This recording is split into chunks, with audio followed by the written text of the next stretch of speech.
Welcome to Guy Aitchison's Reinventing the Tattoo Community.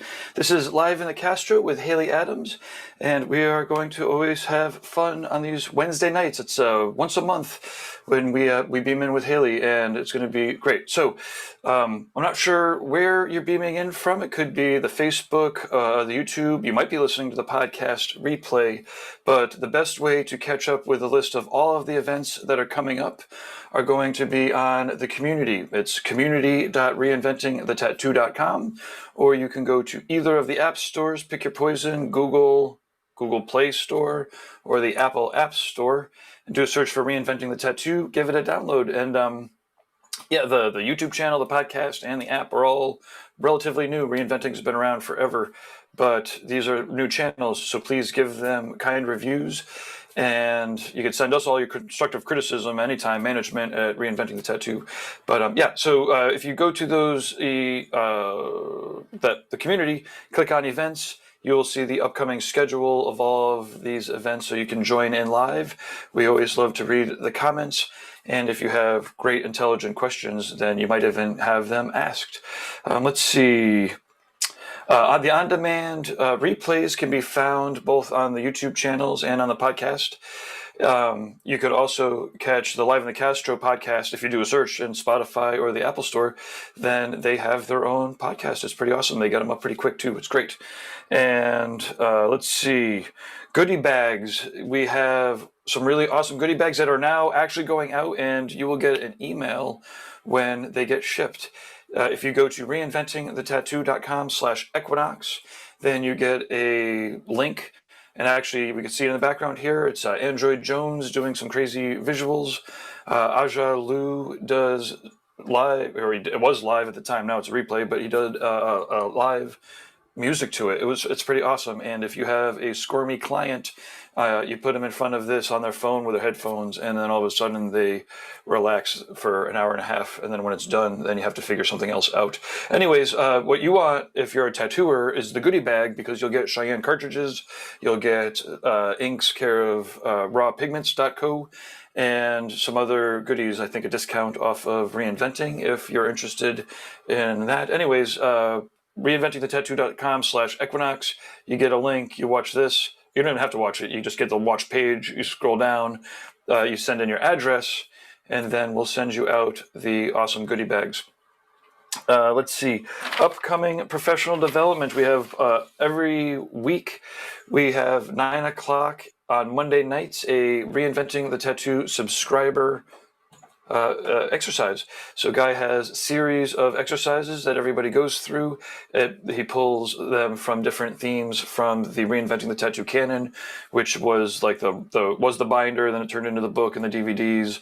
Now it's this massive online course with tons of webinars that Guy edits and like puts arrows and all sorts of great explanations, as well as these Monday exercises. Again, they all lead up, so they'll do a bunch of lighting exercises, then have final projects.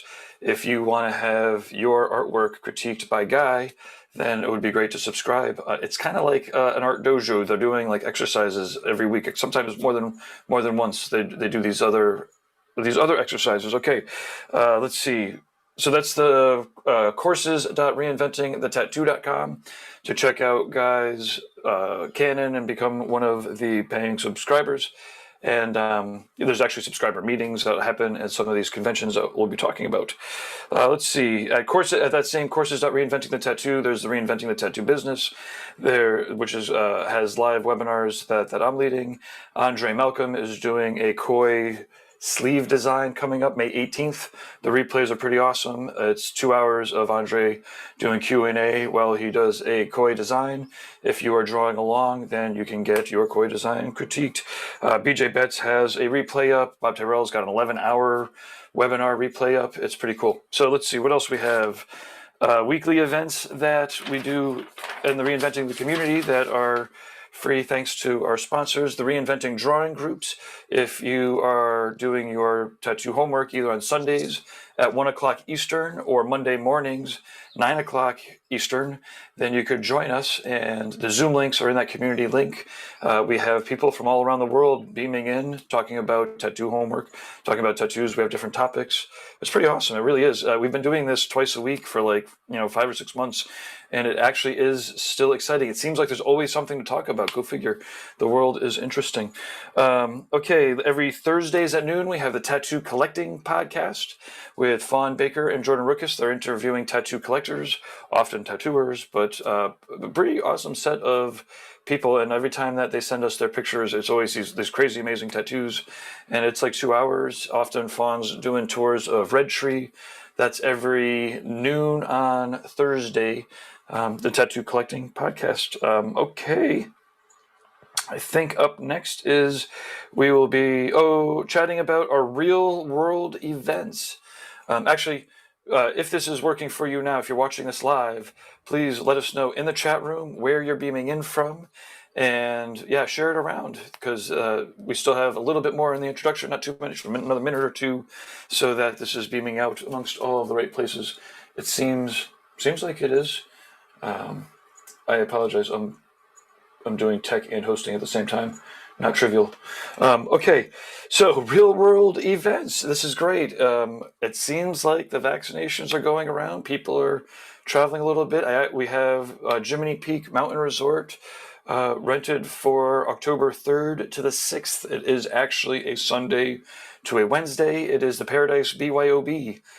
Bring your own booze, brains, brushes, beets, bud, I don't know, berries if you're a vegan. Basically, we're going to get a lot of people together, and we'll be sharing. We'll be doing a lot of streaming like this. Not all of the shows, but a lot of the shows will be streaming. Bob Tyrrell's going to come up to do a seminar. Thea Duskin's coming out to do a seminar. Yeah, it'll be a lot of fun, and we are getting it all kind of together as we speak. So that's October 3 to the 6th at Jiminy Peak Mountain Resort. There's only 100 rooms available, and yeah, I mean, we're not trying to pack the place, so you can definitely beam in. On the other hand, you might want to snag one of those rooms because they're going to go quick, and it's going to be a fun time. Okay, November 12th to the 14th, we're headed to the Brussels Tattoo Convention. Thank you to Kim for having Reinventing Over. We'll be doing seminars. Ivana will be doing a seminar. Nick Baxter will be doing a seminar. I'll be doing a seminar. We'll be beaming in with the Reinventing community for a drink and draw or some sort of art jam. We will be doing a Reinventing subscriber only meetup, which will be fun, and we'll have like the greater Reinventing community, everybody that we know and love in Europe. We're very excited to get over there, presuming that we can. But so far, it sounded like they were going to let vaccinated people into the EU over the summer. And this is November 12th to the 14th, the Brussels International Tattoo Convention. Let's see, save the dates for 2022. July 8th to the 10th, the Rock River Tattoo Art Expo is going to be happening in Rockford, Illinois. It's tattooartexpo.com. Guy will be heading up a Reinventing track, so there's a full-on... I didn't go to college, but I went a little bit, not enough to know the names. Theater hall, I don't know. It's like one of those fancy places, like a theater hall, where the teacher's in the front, and it's like anyways, it's going to fit like 80 people. The Reinventing track is going to be awesome and designed for education. There'll be booths. One of the walls of the tattoo rooms is all windows out on the river. Cliff breakers, it's like on the cliff. It's pretty awesome. So that's July 8th to the 10th, Tattoo Art Expo. If you go straight to that website, you'll be like, wow, Gabe's still a little bit behind on updating everything, but we're a little bit on Jack Rudy time. He gave us the new date graphics. We have them over to the designer. Now I'm airing out all of our processes on an intro. So anyways, go to Tattoo Art Expo. By the time that you're watching the replay, you'll have all of the new information. It's going to be great. The third week of October in 2022, these are 2022 dates, we'll have the Paradise Tattoo Gathering again, the full-on show. It's going to be great. The 10-year anniversary show we never were able to have. we'll have next year. Okay, sponsors, real quick. Rawpigments.co. I talked about them a little bit earlier. You can grab some samples by going to reinventingthetattoo.equinox and signing up and following the process. They are acrylic free and vegan. They're not vegan free. They are vegan and acrylic free. That means they're not drying out after being in the bottles for a while. Check out their story and their videos, rawpigments.co. Inkjet Stencils has been a great supporter of the reinventing community. If you can do out your tattoo reference on your iPad or your computer in Photoshop, and then print out your stencils from a eco fillable tank, an Epson tank, and print out your stencils. Saves you time, saves your wrists a little bit, or your apprentice's wrists, saves you a little bit of dough. And if you are wondering what they're going to look like or if they'll work, then you can send them some pictures. They'll print them out there, maybe with a couple different styles, so that you can see whether the system works for you. It will print out back pieces and sleeves. Andre Malcolm, who's doing this upcoming webinar, he's got a video where he prints out a full back piece. It's pretty cool. And so that is inkjetstencils.com. And then, of course, tattooeducation.com. Guy Aitchison.com. Guy makes this happen. And then tattoonow.com is where I get out my geek. If you are interested in a technology partner, I actually have a little bit of time now that reinventing is kind of in a really good place. So there we go. Whew. It's not only an intro, it's an intro, and we talk about our sponsors. We do let this run uninterrupted, though. So as I hop into the background and get out of the way, then you won't hear from me again. Thank you very much, Haley, for making these happen. Okay. And welcome, Kristina. Okay, so you could take it away, Haley. Thanks, Gabe. Kristina Quiñones Miller was raised in Camarillo, California. Growing up, she always felt a little out of place and searched for a space with other like-minded artists. Christy started her apprenticeship at 18 and eventually made it to her dream city of San Francisco. She's going to share stories with us about making it to the city and being pregnant and starting her family as a tattoo artist. Hi, Christy. Hi. I am nervous. Me too. Let's shake it out. Shake it out. Okay. I love seeing your face every time. What a great thing. Oh, thank you. How's your day been? It's been going good. My mom is currently watching Frankie. Shout out, Mom. Thank you. Aww. Thanks, Mom. Yeah. And now I'm here just doing my thing. Hell yeah. Where's Danny Bear? Danny's at work. He gets off soon. Yeah. Cool. Yeah. Well, you want to just dive right in? You want me to ask you really serious questions? Okay. It's not that serious. I'm just gonna ask you about your hanging out. We're just hanging out. Yeah, I wish we had like a board game or something. They could just listen to us play Sorry, or I don't know. I've never played Sorry, but I hate games. Okay, fair enough. All right, well then this is better. We're focused. We're here. No. Okay. So why did your parents originally move to Camarillo? So my parents moved to Camarillo to, like every parent wants to give their kid a better life and a better schools. And in their eyes, coming to Camarillo, that was the best decision for us. And where were they definitely they were in Oxnard, and both of them grew up in my mom and dad, they grew up in the hood, basically, pretty, they just wanted to I don't know. My mom always talks about, we just wanted to give you guys a better life, and we just sacrificed a lot for you guys to stay here. Yeah. Did you like growing up there then in Camarillo? I did. What is Camarillo like? I don't think I've been there. Is that where you live now? I guess I've been there once.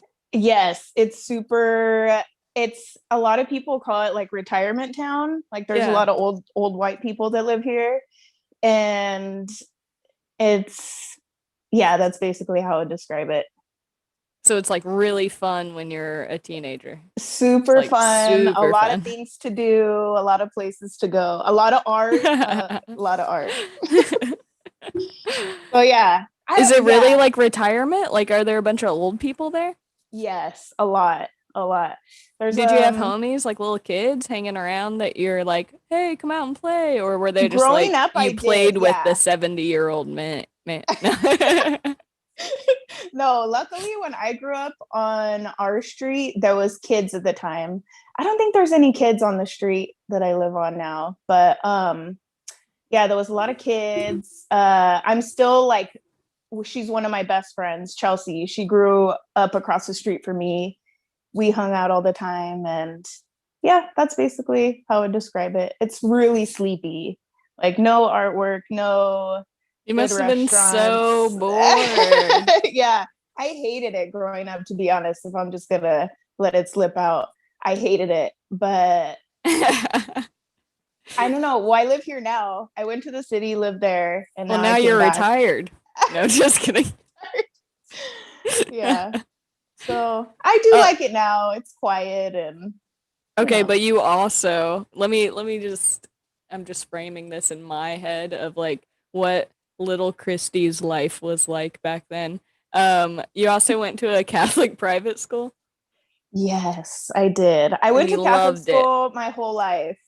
I actually, when I was younger, I believe I started in second grade going to the school that I stayed at until eighth grade. Um, I I feel like I really liked it. All the kids pretty much stayed there the whole time until eighth grade, and a lot of those same kids I went to high school with. We all kind of just went over to another high school that was the private high school 2 cities over. And what I did like about going to that school was um, going to chapel 1 day a week and the stained glass because it's a really, really old Oh, chapel. Yeah, and it's you're really good at stained glass. You've been beautiful. working with that stuff. I loved all the colors and statues and just the old vibe of it. It was always really beautiful to me. Is that where Going you to found art? yeah, I always think of that still. Like I think that also when I moved to San Francisco, living in an old Victorian was a dream because they remind me of like old churches. Yeah. Yeah. Is that when did you get like the hint of like, oh, I might like coloring a lot? You know, like I honestly art and like everything. can't even remember because I feel like it was just always my thing. Like for example, when I was a kid, my mom would always try to get me dolls or Barbies. And she tells me now even more because Frankie's the same way. Mm-hmm. But she tried to give me dolls and I would ask her, like, what do I do with these? Like, I don't understand what I'm supposed to do. But she always said when she got me markers or little kids art kits and stickers, that was my thing. And I was always, Uh, yeah, I never liked dolls, like stuffed animals I loved and drawing. And um, Frankie's the same way, my daughter. aw, Yeah, Frankie's such an angel. she Um, is. so you were probably like really like straight laced in Catholic school, right? You weren't bad at all. No, I I think you were one of the first people to get a tattoo in Catholic school. in Catholic school, in high school, In yes. high I school, yeah. remember, yeah. My friend Jen and I remember she was the first one to get a tattoo. I think out of like all the boys too and all the girls, like she was the Hmm. first one. And she came and picked me up and we had planned it out the day of the week we were going. I'm like, okay, I kind of want to get this. I drew it out. I wanted love in Old English on the back of my neck. Hell yeah. And I remember she came and picked me up and we were sitting at the bank. I went and got money out of the bank. And I'm like, I don't know, I'm scared. I don't want to do it. I don't want to do it after all. And she's like, no, we're doing it. We're on our way. We're gonna go. She didn't even let you back out. No, she did. Never got the tattoo. She did it. So maybe I have her to thank for all of this. Yeah. I don't know. I mean, mom's not happy, but no. But I went, got it done. And I felt so cool after. I remember every day in high school, I wore my hair up in a high bun, and we had to wear collared shirts, and you know, with the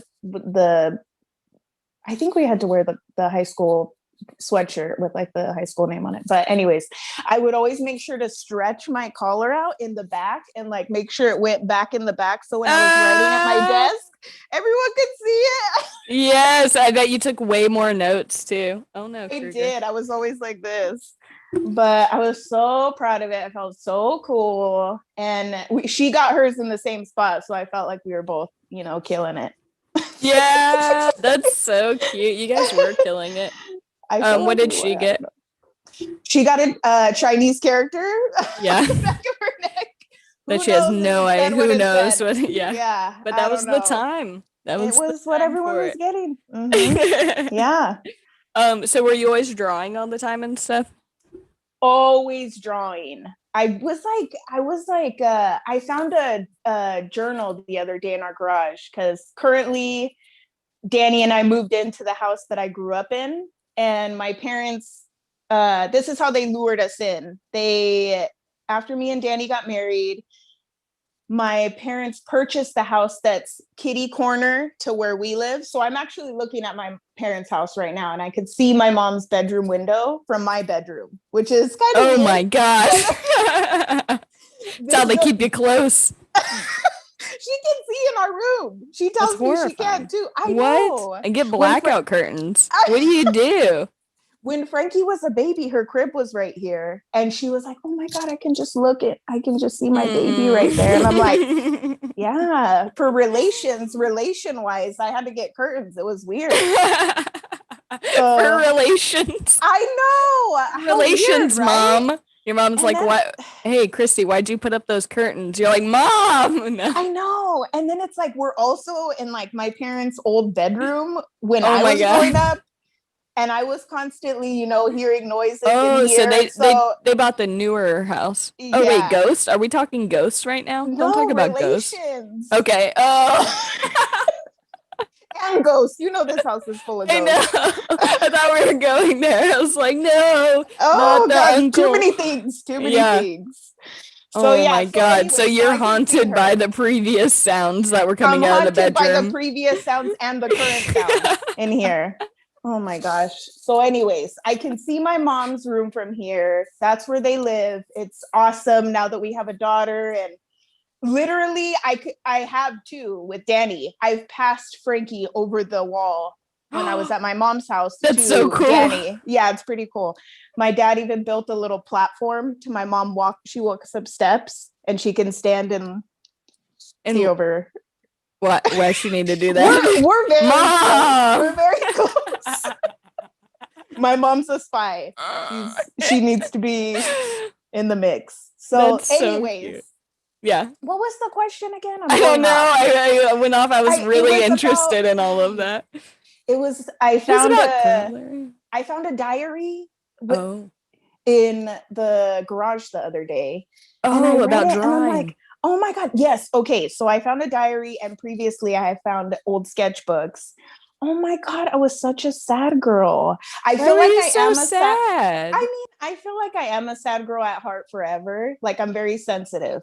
So you're sweet. I was reading the journal, and I'm like, oh my God, like I have so many emotions. And my drawings were like super dark. This is funny now because I love color so much, but super dark, super like, I was like a little goth girl at heart. Like, all my drawings were goth girls, like wearing big old black boots and black leather, everything. It's hard to be a teenager. Your brain is rewiring itself. You don't know what's going on. Nobody's going to tell you. They just tell you you're weird right now and an asshole. Yes. And you're just like, oh, the pain. And I feel like artists have it harder because we're more sensitive and we're a little bit weird. Yeah, a little bit. I feel you on both of those, but I lean more towards the weird.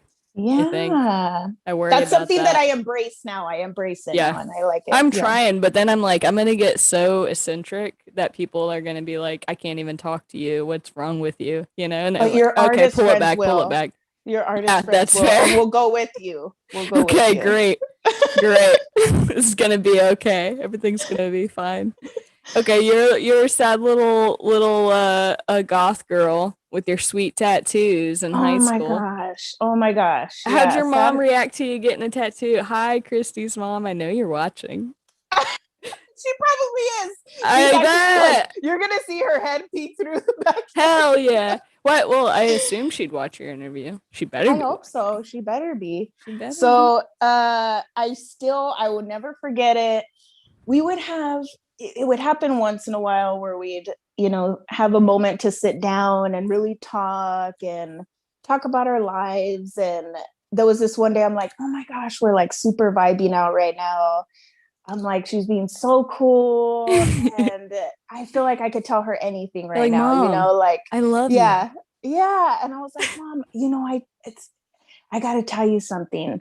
And right when I said it, the whole understanding mom totally wiped out and melted onto the floor.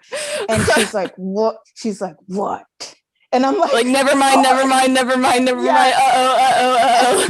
That's exactly what I did. Like, never mind. No. Never mind. You know what? It's dumb. Forget it. So, and she's like, no, you better tell me right now. Tell me right now. And I'm like, no. And then she was, getting pretty extreme. So I was like, okay. I a couple weeks ago I got a tattoo and she's like, where? Show it to me. And I'm like, oh God, no, it's not even big. It's really small. My God. It's not a big deal. And she was like, show it to me. And I'm like, oh my God. So I showed it to her. She storms down the hallway. My sweet dad is sitting in his recliner watching TV, not even knowing what's about to happen. My mom blows in, Larry, look what your daughter did to herself. Oh my God. And, blah, blah, and she's going off. And I'm just standing there like sweating and shaking and she's going off. And I'm like, oh my God, what's she going to do? And my dad is just sitting there listening to her. And there was a moment I'll never forget. And I don't even know if he remembers, but he kind of like side-eyed looked at me and he was like, just gave me a little grin and a nod. And I'm like, yes. So like any sense of relief in that situation. You're like, Mom's gonna kill me. She's gonna kill me. He's like, he's probably thinking like she already has enough coming from her mom's side. Like, I'm gonna give her some relief here. Yeah, so that was cool. That's awesome. Did your parents did they push for you to have like a certain type of career or anything? I don't know. I think that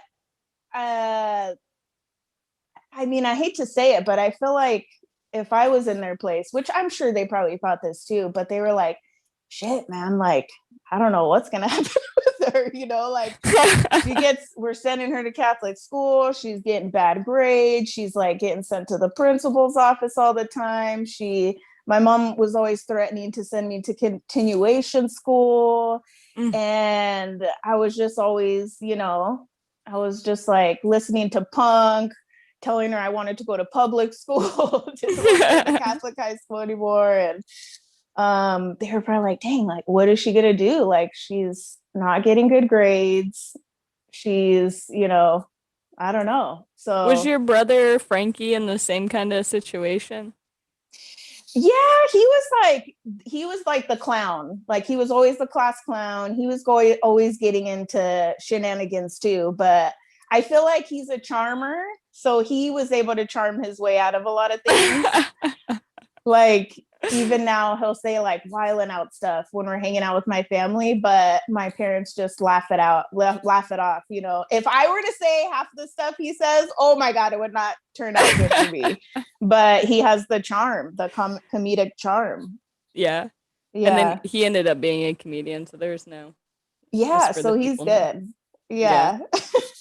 Man, that's unexpected. You would never think that your kids like you take him to a private school and stuff like that, and you're like, oh, I just want to, make sure everything's good for them, and then they become like the tattoo artist and the comedian duo. I know. I'm like, And now man, yeah. And I y'all think didn't about even need to go to school. I Fuck know. it. And my mom says that now. She's like, we should have just sent you to public school. Like, you're like, I told you, Mom, this shit was boring Yeah. anyways. And now, being a mom now, especially, my whole world changed. And now I see, like, oh my gosh, I was such an a-hole, like, I should have appreciated this. You're a teenager. And you don't know. You're just like, your little brain's forming. Go easy on yourself, bud. Thank you. Thank you for saying that. I needed that. So that tattoo that you got, that love tattoo, do you still have it? But I do. Yes. But was that the person who apprenticed you? Did you go back in there and say, I love this love tattoo so much. Hook me up. I want to do what you do. No, but you know what's crazy is, P.S. I always think that people should never cover up their first tattoo, no matter how shitty it is. Yeah, or essy it is. Excuse my language. No matter essy it is, you should never okay, cover Mom. it up. Just keep it there. Keep it there. It's a memory, I think just the first one, maybe the second one and on you can cover, but not the first. But what was the question? I'm sorry. Is that the person who apprenticed you? No, but what's crazy is the person that did apprentice me, Jose Alvazar, he owns Chuckmo Studio in Silver Strand. He actually, when I started working for him, I told my brother, and he's like, oh my gosh, like, did he used to work at blah, blah, blah shop? And when my brother was 18, my brother's 7 years older than me. When my brother was 18, he went to the shop that he used to work at, got his first tattoo done by him. Damn. Isn't that crazy? And I ended up world. apprenticing under him. How'd you get that apprenticeship?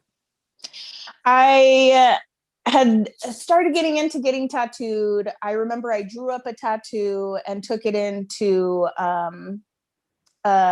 his name was Joe Romero, R.I.P. Joe. He was recommended to me by another friend. I went and sat in with him. I took him my drawing, and then he saw that I drew that, and we started talking about art. And I'm like, yeah, I'm really into art and drawing. And since I got my first tattoo, terrible grades, and I don't know what to say. No, just kidding. And I'll never be able to get any other job. So please help me. So he heard me out, and he was like, yeah, I actually have a friend of mine in Oxnard, and he was working on A Street at the time, Jose, and he had Chocmo Studio there, and he's like, yeah, he's actually looking for an apprentice. You should take him your portfolio of all your work and your sketchbooks and just go talk to him. And he gave me his phone number. I hit him up. I went over there, talked to him, showed him my drawings, and I got an apprenticeship. And I remember coming home in this room that I'm in now, my parents' old bedroom. And I'm like, hey, like, this happened. And, I'm going to start an apprenticeship. I'm going to be a tattooer. And they're like, fuck no. Excuse my language, Mom. Hell, no, that doesn't work. I'm not bad at this not cussing thing. F no. Sorry. No, yeah. So I told them, I'm like, yeah, like, this is what I'm going to do. I'm going to be a tattoo artist. And I was all pumped on it. And immediately, no, you're not. No, you're not going and hanging out at a tattoo shop on A Street in Oxnard after, until the wee hours of the night every day. No. And I'm 18. I think I was, 18 at the time. And so you can do what you want. Yeah. And of course, if my daughter were to tell me that, I'd be like, oh no, I don't know about that, hanging out with a bunch of old dudes. Excuse me, I'm sorry, Jose, if you're listening, but oh shit. But yeah, but old dudes. Yeah, but old dudes till late at night, being like some young, like 18-year-old girl. That's young little kid. That's wild. Yeah, it was wild. I wouldn't let my kid go. No, and thinking about it now, I'm like, dang, that was pretty wild, like, so that's how it started. And I worked for Jose there for 2 months before the city bought out his building. And he came up to me and he's like, hey, dude, like, the city bought my building out. I'm going to have to, go start working at my friend's shop. I don't know if he's going to take you. Like, I have to talk to him first. And I was crushed. I'm like, what the heck? I just started and I finally got this and it might be over already. And luckily the guy that owned that shop, Leo, he told Jose, yeah, she can come too. And I went and started working at that shop for a while. And then I eventually went back with Jose. He opened up another shop in Silver Strand and Oxnard. So I worked with him. Were you a good apprentice? No, I mean, that's pretty, I mean, I'd be lying if I said I was. There was one time when Jose was, because I was just, I mean, 20 years old, you're wilding out. And looking at it now, I'm like, gosh, like, I mean, but I guess you have to do that to grow and learn, and you learn from your mistakes. And I remember he's like, dude, you're not doing good. Like, I gotta let you go. And I'm like, what? No, I promise. And I was like, please, I'm gonna, you were too wild for him. You were too wild for the tattoo shop in the wee hours. I was too wild for him. Yeah. And because that's one thing, like Jose, he was the best. Like, he still is the best. He always had my back super hard. He was always protecting me, always looking out for me, always, you know, teaching me multiple life lessons every day that I still use today. He's a really good friend. That's a good mentor. Yeah, he was really good. I'm really thankful that I met him in my life. And so I honestly think he knew that he wasn't really going to fire me, but he just needed to check me super hard. Yeah, he needed to. Yeah. So I'm like, no. From then on, I was good. That's a really good method. Yeah. Fire or be like, oh, I have to fire you. Well, okay. But what would have happened if you would have been like, okay, I guess it wasn't working out. Oh no, I would have never done that. No. Real. I wanted it too much, but I also was wilding a little bit at the time. So you do like you kind of your favorite is color, right? Like color, realistic, and stuff like that, right? Yeah, I do. I mean, I honestly, like, that's kind of what I've slipped into. Mm-hmm. And what I do love it, but I also really do love doing black and gray. And I'm planning on like kind of reinventing my style that I'm doing. Like, now that I'm working on now that my new shop might be opening up soon. What are you calling your new shop? I forgot. Sorry, I'm like sidetracked. Oh, Tender Hearts. That's what it is. I was like, oh, that's so sweet. Yeah. So now that that's happening, because when I was tattooing, like when I was doing my apprenticeships, excuse me, at the shop, it was always like black and gray, like cholo style tattoos, religious tattoos. And Jose did a lot of Mayan artwork, and because he's Mayan, and that's what he specialized in. And his shop, Chuck Mole Studio. I don't know if you know what a Chuck Mole is, but it's a statue where when they did offerings, they would put the human heart on it. It's kind of like a little statue that looks like this, and they would put the heart. Yeah, I know, it's cute, huh? It's cute. That's cute. Yeah. So then that's mostly, you said, like mostly black and gray and stuff. Yeah, and that's what I always saw, and I guess I was the one that always didn't do that. So I would get the work where people wanted color or anything else like that. And you know, when you're an apprentice and just starting out, you take whatever you whatever you get. Yeah. How long did you work with those guys before you were like, oh, you know what? I want to go to the big city. 6 years. And then I moved to San Francisco when I was 24. Why'd you move to San Francisco? I was going to, my parents would always take not always, they took us there, but took my brother and I to San Francisco when we were younger. And my brother eventually moved there to go to college. And I would go visit him and stay with him for a few days. And I would just get so excited to see all the artwork, and just the life there was just so much more exciting, and different kinds of food and music, and Yeah, a lot more just, exciting than Camarillo. Yeah, there's nothing here. Yeah, nothing. So to me, when I went there, I was like, oh my God, this is amazing. And one day I'll be able to come here. There, I felt like this is more what I can relate to. Like growing up here, I always felt like kind of a weirdo.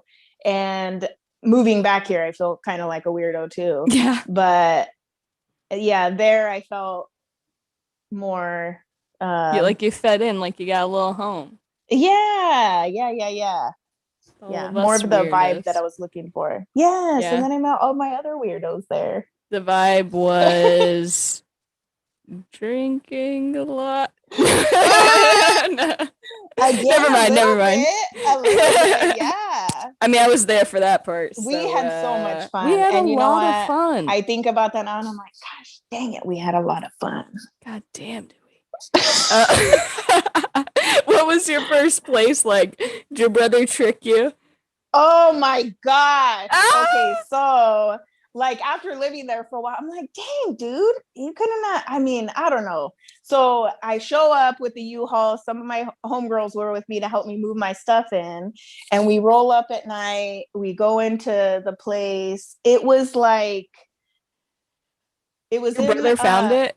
Yes, it was in the Sunset. It was on 14th and Taraval. It was totally like old office buildings that they transformed into apartments. So the walls, yeah, it was weird. And the walls separating the apartment next to us was like a piece of paper.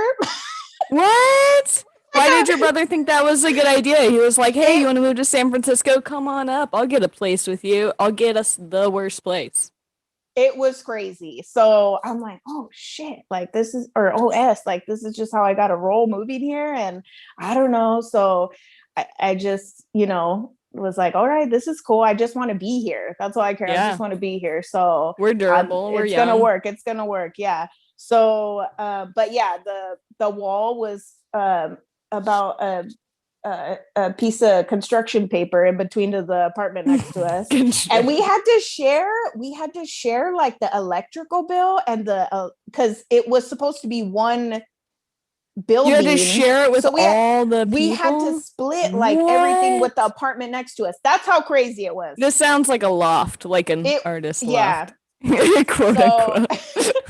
So it was not an artist loft. I wish it was. No, like just how they like put it together, like with like friends of ours and stuff. They're all like, oh yeah, I just built a room in there, and then that's my room, in my workspace. Yeah. So we lived there for a while, and after a while I'm like, dude, I gotta get out of here. Like there's nothing by there. That was Señores Pizza was the only place that was close to there on Taraval. And we would go to that spot sometimes. And luckily the L train stopped right in front of our apartment and I could take it into work, but the sun was never shining there. And I'm like, dang, were there windows in this? There was windows. I picture you living in a cubicle. I basically lived in a cubicle. Yeah. This is an old it was like office building. I was in a cubicle and I'm like, dude, I gotta find some sunshine. I gotta get out of here. Mm-hmm. But shout out to my brother because he was planning on moving out of the city. And I hit him up and like, hey, I just transferred my school there. I was going to art school at the time for animation. I transferred my school there. My lease is almost up here. I'm just gonna go. And right away he's like, what? He's like, I'm gonna move like next month. And he'd lived there for like, I don't know, like 15 years or something. And in the cubicle? No. He lived in another spot, but He's like, I'll find us a place and I'll stay here for you to show you around the city, show you what I know. And so that was really cool of him. So we got a spot together and he, was my bud. So yeah. So anyway, so I lived there. Then I moved to Guerrero. I found a studio apartment there, and All you, just you? just me. It was 200 square feet, Yes. and it was in an old Victorian, and I loved it. And I remember my first day when I got my keys, I laid down on the floor and I put my arms out and hugged the floor. And I started crying. And I was like, oh my God, this is like what I always wanted. Like, I always wanted to live in San Francisco in an old Victorian by myself and to work at a tattoo shop. I And mean, the that's huge. yeah, I that was, just got my own studio to myself, you know? and how good I mean, did you living with lovers feel? that whole time, right? Fucking great. They're gonna have to pry my dead body out of here. I'm staying here forever, you know? That is a Yeah. huge thing. It's incredible. Yeah, I felt like I fucking did or effing did it. And I was like just so pumped. And then the shop that I was working at the time was 2 blocks down. So I just had to walk 2 blocks down to go to work. It was great. Oh man, that's great. Um, Yeah. so then what? You were like, how can I make this more complicated? What do you mean? You're like, you know what? I need to have a kid. Oh, Just kidding. oh. I jumped Yeah. ahead, but I was like, still. oh yeah, you just You're like, oh, I did. made it. Everything's great. You know what I should do? Have a Yeah, baby. let's make this a little harder. Yeah. Was Yeah. your parents super proud that you were making it in the city on your own and stuff? You know what, they were, and I felt that. And you know what, one memory I'll always remember, they came to visit for Thanksgiving, and in my little 200 square feet, okay, so my bed, everything was in the same room, and my bathroom was like a little gnome bathroom, like you had to like kind of like curl up a little bit when you went in, and the shower was tiny, and like sometimes when I went in there, I felt a little claustrophobic. I'm like, oh my God, I hope to God that the door doesn't lock on me. Like, what if I'm trapped in here? Oh So, God. anyways, so my parents came to visit for Thanksgiving. That was one thing we would always do when we were younger. They would take us to San Francisco for Thanksgiving, and we would always Aw. celebrate Thanksgiving in San Francisco every year up until recently when the fires happened, when like Frankie was like 6 months old, and we didn't go because of the fires. But anyway, so my mom is sitting on the corner of my bed. I got a fold out table that I found on the street corner like a week before. I'm like, oh my God, this is going to be perfect for Thanksgiving dinner.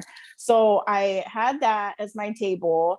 My oven was like what's the kids thing? The Susie homemaker oven. Yeah. So Susie Q. God, you know, I didn't have one. My So, sister had one. Easy bake oven. Easy bake. Okay. So it was like an easy bake oven, basically. It was like an old vintage looking tiny thing. Everything was cooked with a light bulb. Basically. Yes, it had a light bulb in it.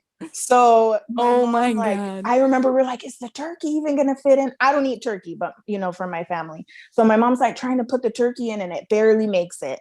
My dad's sitting on my step stool. I had a little step ladder. He's sitting on that. My brother's sitting on another step stool that's probably like 2 inches off the floor. And I had one normal chair. So yeah, it was so cute. I'll never You were like, it. I'm hosting. I'm like, I am killing it right now this year for Thanksgiving. Yes. Yeah. So that was a beautiful That's day. A proud moment. Yeah, I was very Family proud. does Thanksgiving in your own place. I loved it. Yeah. Did you always want to be a mom? I actually, I'm just going to say, I mean, it's weird to say it now that I have this beautiful angel. Oh my God, so beautiful. I didn't. Yes, I didn't. And my mom would always say, okay, well, I'm just going to, my daughter's never going to have babies. But I was always very, very, very intense. I'm never going to get married. I'm never going to have kids.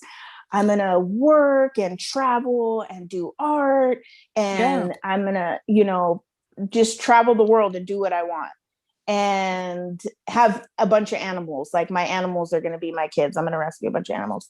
So yeah, that's what happened. And then I, I stumble upon this precious bear beast of a man, and You mean a cherub? A cherub. He's No, so sweet. Yeah, he's so sweet, so kind.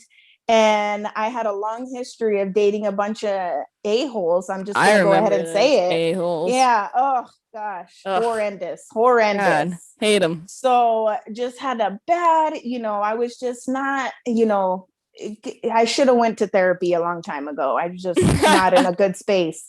So we should all be in therapy. Yes. So horrendous past, and then he's just like glowing. He has rays behind him. He's so kind and sweet. And P.S. he was one of my brother's good buddies that he's known for a very long time. Hooking it up again. So Frankie Sr. My brother coming through again.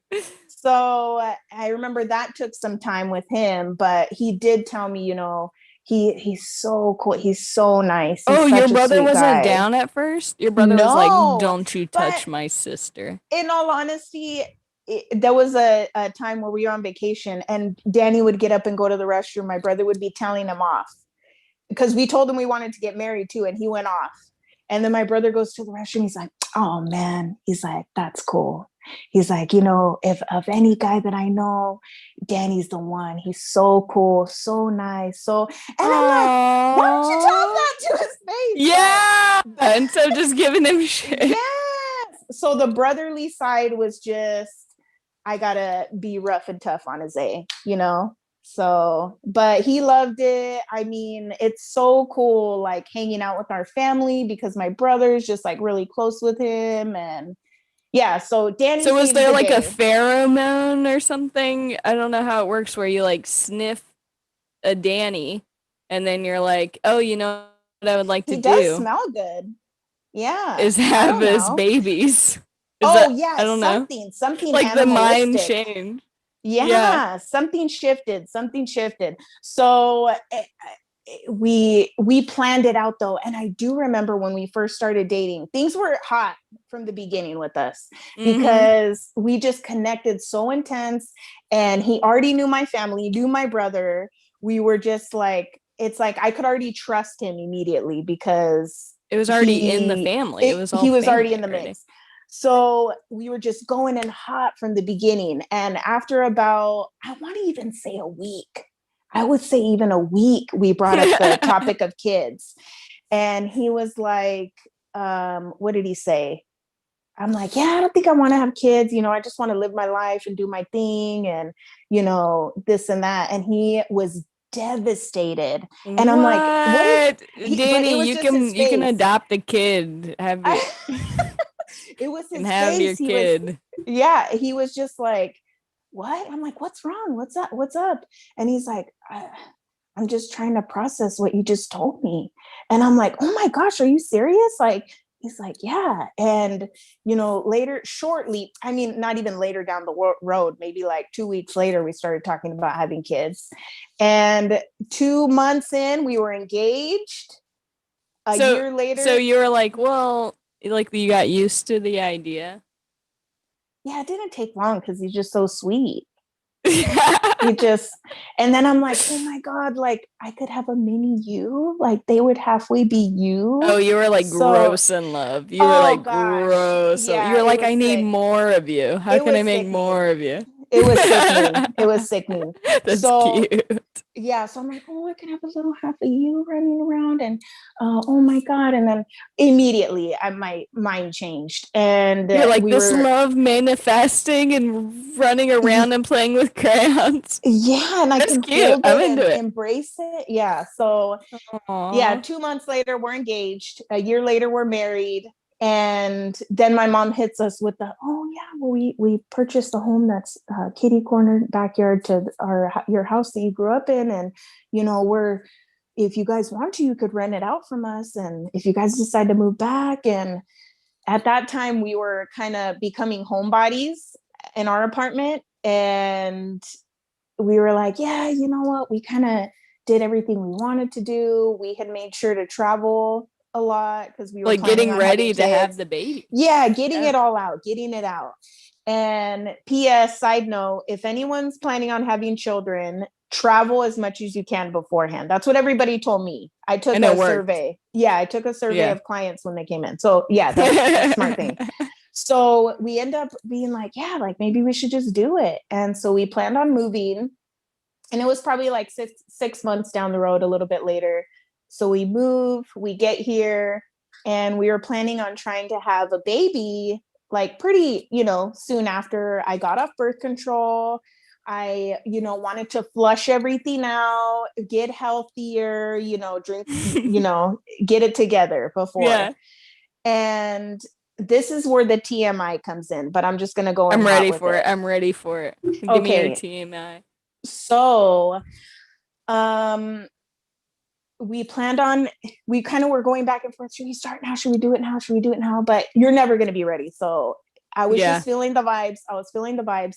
I just got home from being in San Francisco for about a week. I flew up there to go work, came down, and I was home for, I think, like 2 days before I was going to fly back again for another week. And I got all razzle-dazzled out. And Danny came home. He took one look at me and knew what the scene was. And I told him, I was like, let's do it. Let's have this baby. Let's make this baby. And he was like, all right, goodness. let's do it. So this is something I don't really even have a problem saying it, live on a podcast, because it's something that I'm so proud of. And like, we were such planners, and it happened with so much love and care. And it happened that night, right? Yes. So it was just so important. And it's such a beautiful thing that I want to tell Frankie when she's old enough to understand. She's probably going to get grossed out. Yeah, she's going to be like, Mom! And you're going to be like, baby, it was beautiful. It was beautiful. And I remember I was all razzle-dazzled out. I was razzle-dazzled out. And in that moment, I'm like, I love you so much. And he was like, I love you so much. And the moment happened. And I know it sounds crazy, but I knew I was going to get pregnant. And it worked out to where I was able to find out it was that night. Because when you find out you're pregnant, they basically tell you, narrow like, it down, right? Within 2 days of when you got pregnant. Yeah. So it worked out because I had just got back from San Francisco. I was home for 2 days, and then I flew out again. Yeah. So they told me the date. It was the 15th. And the 15th was the day she was conceived. And it was on your calendar too. It was conceived baby. Yeah. It was that moment. How beautiful is that? Isn't that so beautiful? It's very sweet, and it's also scary to me. I know, it's scary too. Yeah. I told him, I'm like, we have to be careful. We tried one time and absolutely. I'm glad I don't have to worry about that.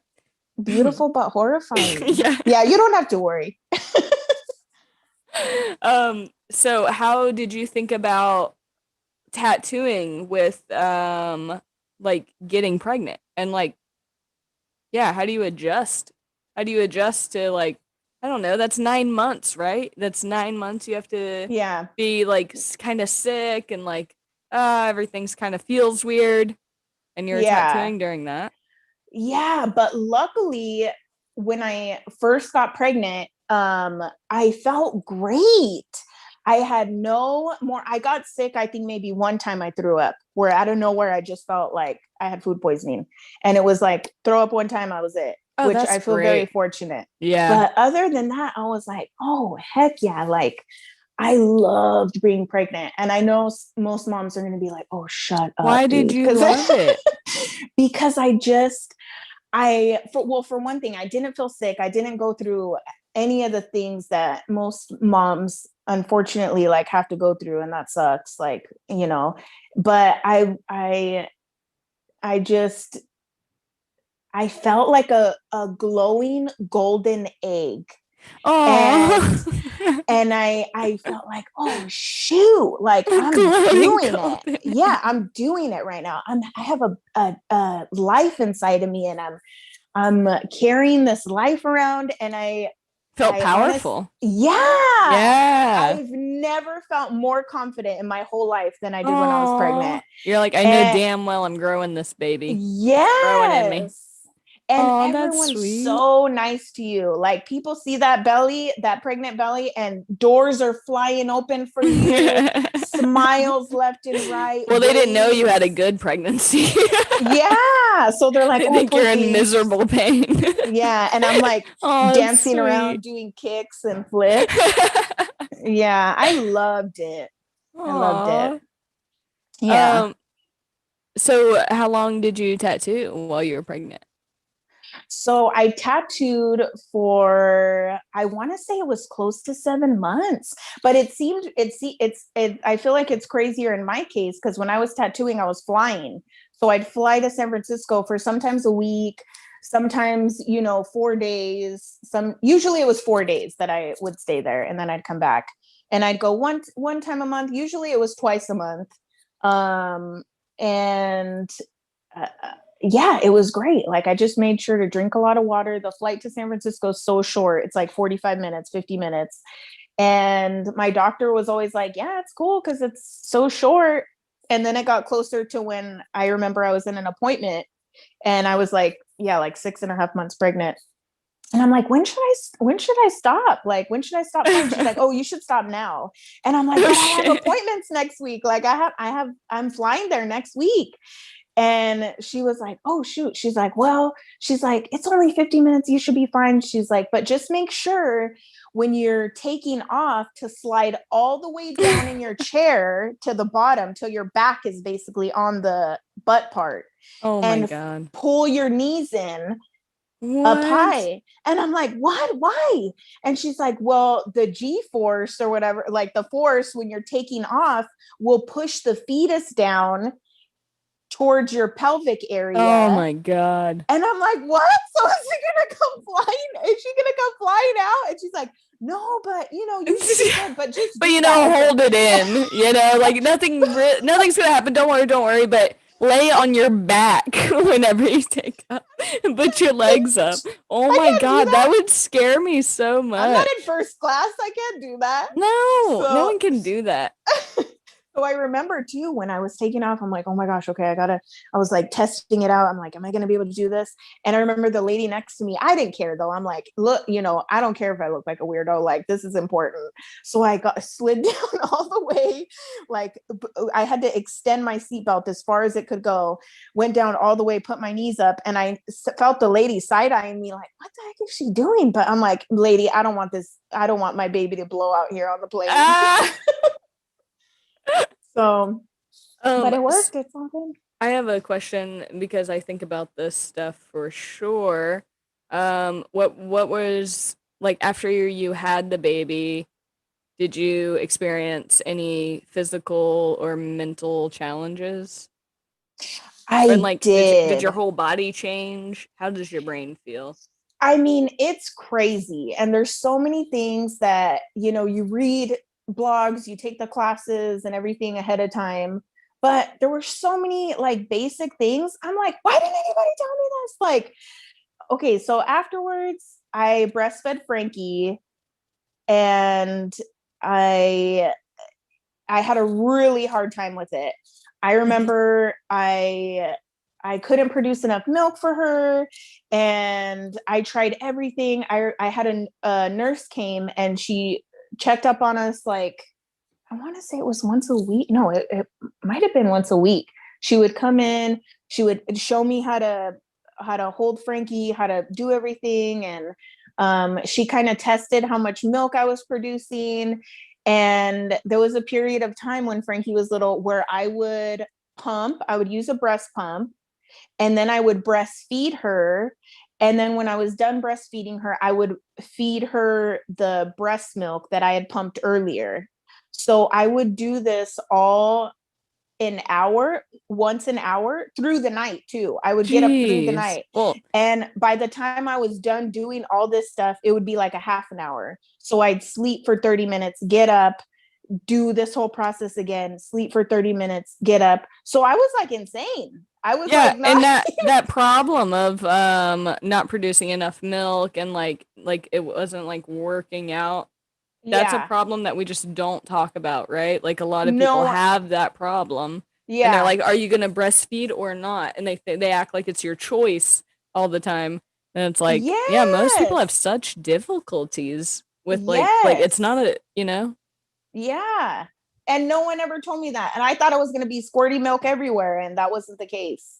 And then were you So, like, does that put like a sense of shame in you? Like, oh, I can't yes. produce. Like I hear that and I'm like, that's terrible. We should probably talk about these things. Like it's Yeah.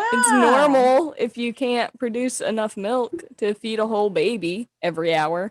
Yeah. And they're constantly eating. So, and I remember feeling like, just like at my most, I felt so alone, so like helpless and not a good mom. And I was like trying my hardest and it still was failing.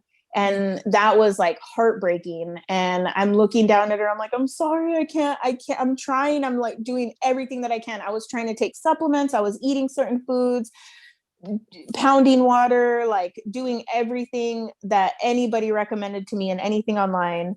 And one thing did work for me a little bit was there's this woman like in Riverside, shout out Riverside, and she would make like brownies and cookies and like supplements to help you to produce milk.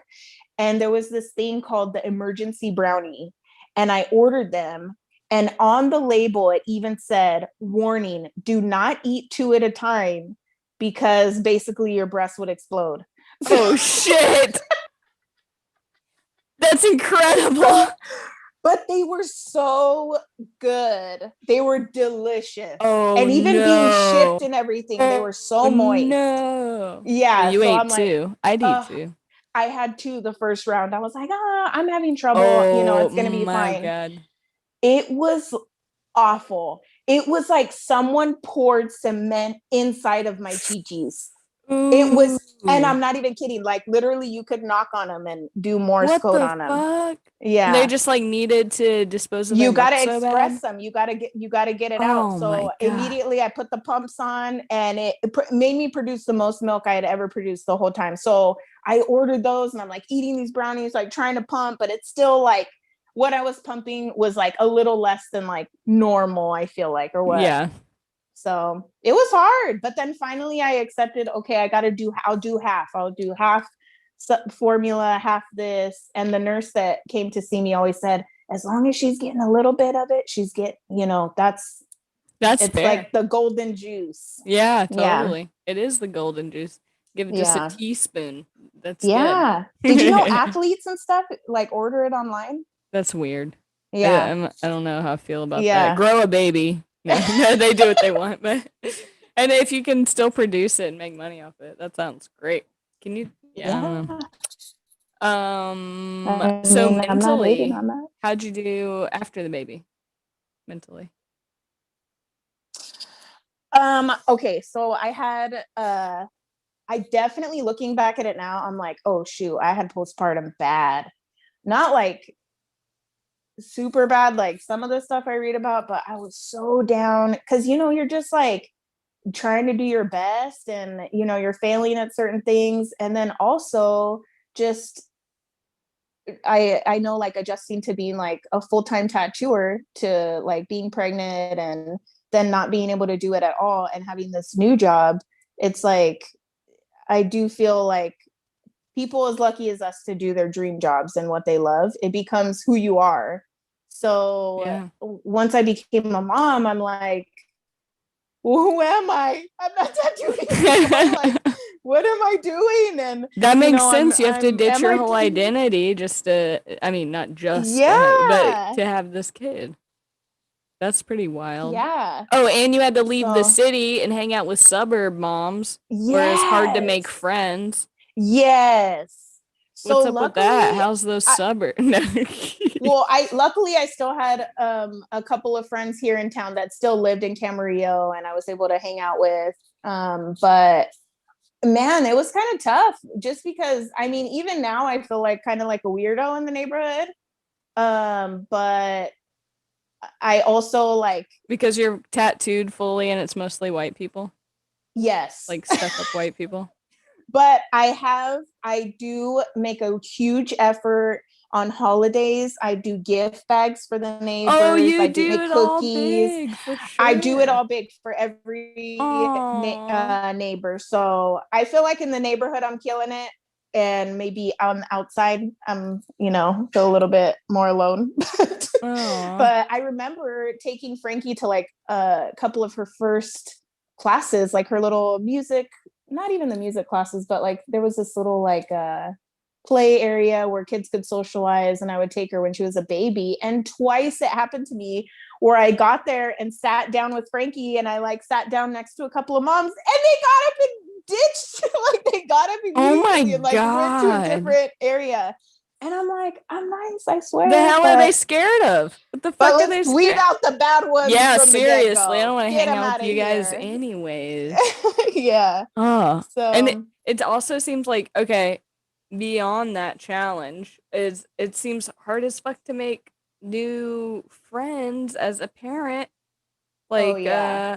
whenever, like, I went with you to the baby music class, and you're like, yeah, I'm gonna make that girl my friend. I'm gonna get her my number. my And I was like, gosh. this is as hard Remember as that? dating. Shout Yeah. out Jamie. I think she's listening right now. I think she's listening. You guys So dated. It went well. Yeah, we had our friend dates. And I Aw. remember even telling you this, and we talked about it too. And we both had the same experience, because it was just like a bunch of like boring moms, like boring, untattooed, like plain Jane moms in the class. And I'm like, Get out of here, not to Mom. hate on that, that's not, but I'm like, am I going to be able to vibe with them, Basic. We're talking. Yeah. I mean, I didn't want to say it, but yeah, basic. I mean, we're artist weirdos, and we need to be fueled by other weirdos. I'm sorry, it's okay to be normal, but like we're just weird, and like that stimulates us. I feel you. You're good. I need some weird. We're gonna need some weird in there. Yeah. So I remember spotting her, and I like hit up my like Danny, and like I was telling my mom, I'm like, dude, there's a tattooed mom in there, and she's brown like me, and I feel like, we could be good friends. And I remember like trying to chop up conversation with her, and trying to it's like trying to flirt, but you're like really trying to be friends. You're like, but just trying to be friends. And I remember mentally preparing how I was gonna like execute the plan that day. Like, okay, I like your shoes. Yeah, I like your shoes. I like your tattoo. And so you feel like a cute. little kid again. It's like scary, but it worked out, and now we're super good friends. Aww. And her daughter is now Frankie's bestie, her daughter Luna. Hell yeah. 2 for 1. So that's really cool. Mm-hmm. Okay, so I'm gonna end you with one question, and then we'll see if anybody wants to ask us any questions, ask you any questions. It's over already? Yeah. I was just getting cozy. I know, right? We should just we not press record for the first 15 minutes, and then just so we get loose. Yeah. What are you gonna do when Frankie comes to you and is like, "Mom, tap me up"? Oh gosh. Yeah, this is one that she's gonna do it at 14, probably. She's gonna be like, "Mom, give me a tattoo," I want to tell her no. N-O means no. She's gonna get her friend to do it then. No. Yeah, that's one thing. I'm like, I am like, even though I'm like, oh, just wait till you're like 30. But no, no. But I feel like all the tattoos that I got, like right when I was 18, you love your love. I do love my first tattoo. I will admit that. I do love that one. But like a few of the ones after that, I was kind of just like wiling out a little bit, like kind of, I don't know. Like I feel like got carried away. You're just trying to fill up space. I was just trying to fill up space. Yeah. So I feel like I'm going to give her all the knowledge I have, everything that I know, just have deep conversations with her about what she wants to get, and be able to tell her how it's going to age and everything like that. And also just I feel like I have so many awesome friends that could tattoo her that I would totally trust. Yeah. And What if she but- comes to you and is like, "Mom, I want love on the back of my neck with Old English"? Oh, I would like that. Isn't that cute? That would be so cute. Yeah. I'll tell Frankie whenever she gets older and she's like, "Mom won't let me get a tattoo." I'm gonna be like, "Yo, try this one out." I actually would like I might tell her like, okay, you can get your first one, but it has to be matching with me. I know parents like that. No, let her come up with it on her own. Let her scheme that, because that's a good angle. And, That's good. you can ask Aunt Haley. I'll give her the angle, but if you say it, then it'll be like uncool. But okay, you know, I'll have you know. I'll have you I'll tell say her it. that. Yeah. Okay. Are there any questions in the chat for Kristina? Okay, let's see. There's definitely a bunch of comments. Cool. I'm going to start from the beginning. Probably so about the relations. Haley's mom says, "Hey y'all from North Carolina." Lee's beaming in from Ventura, California. Let's see. Lee says you both look amazing. Maddie sends love, 3 hearts in a row. Aww. Haley's mom says you waited until you were 25 to tell you about her first tattoo. Yeah. Oh, actually, that's true. Because it was, I remember I had to go to prom and it was on my leg and I had to hide it because I've been tattooing since I started my apprenticeship at 16. So I couldn't tell my mom whenever I got tattooed because, yeah, that's true. You were wild. She was laughing. She said it was too late to get upset. Yeah. Fair. Okay, so Koala, Koala, Koala says, Kristina Haley, what's it like to be such badasses and also perfect human beings? Oh, so nice. It's we great. Can't say anything to that. Come on. I answer. I'm like, yeah, it's fun. No, just kidding. Okay. Love you, Jess. Okay, oh man, my pronunciation's horrible. Victlempler, Vikthe, Vic the Impaler, Jesus. Okay, Vicky, can confirm, she'll do that Danny. Lee also says Danny's the best. Danny's getting some... They like the baby cherub Danny. I know he's a bear. He is. Bear beast. Let's see, some compliments for the wedding. Vic the Impaler says, good ass wedding. Leah says, the best wedding. Vic the Impaler says, ultimately the best experience I've ever had. So freaking pretty. So many flowers. Aww. Let's see. And then lastly, Vic says, your kid is so cute. Good genes, making good genes. Aww. That is a very cute kid. That is so sweet. Ridiculous. Well then, you can follow Kristina at Christy Q Downspace Tattoos. You can follow Guy Atchison's Reinventing the Tattoo at Reinventing the Tattoo on Instagram. And you can follow me at Haley Adams Tattoos and this interview series at Live in the Castro Tattoo. Also, check us out on Spotify or wherever you get your podcasts. Yeah, nice hanging out with you, Kristina. I miss you. Oh my gosh, I miss you so much. This was Thanks so fun. I don't want it coming. to end. I know, but we it could has just keep to. doing. Oh. We could just keep. No, okay, yeah. We'll I gotta go pick up Frankie. No, yeah, over the wall. You have to get your mom to hand him over the wall. I gotta wait. Hand her over the wall. Thank you, Gabe. Have a good night. Thank you. Absolutely. Thank you very much.